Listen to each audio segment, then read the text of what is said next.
So in the case of coin tosses, when we have equal probability outcomes, we're going to be centered on 50-50, half of the tosses, half of n. Okay? So if multiplicity is a function of n, then we need it to be equal to 0 at its maximum. So we just saw that with, say, a 10 coin toss one. The logarithm is a function that will satisfy our maximal condition. Okay? Looks like this. So that was Boltzmann's recognition that, hey, this is a function that makes our numbers much easier to work with and still satisfies our maximum entropy principle. So he wrote his definition, entropy equals Boltzmann's constant times the natural log, or the log of multiplicity. It's on his tombstone.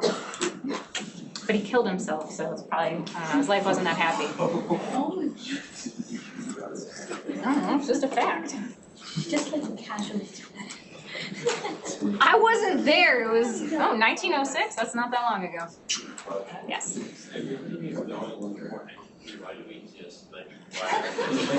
The philosophical why do we exist? I'm not sure can't get into that now.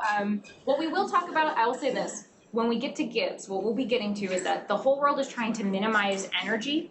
But if you minimize energy all the way to the lowest possible energy state you could, everything would be in the lowest energy state at 0 energy. Entropy would be 0. So you can't, these two things are in competition. Maximizing entropy and minimizing energy are fighting each other, so the world gets to continue to exist because we have energy in it to keep us away from total entropy.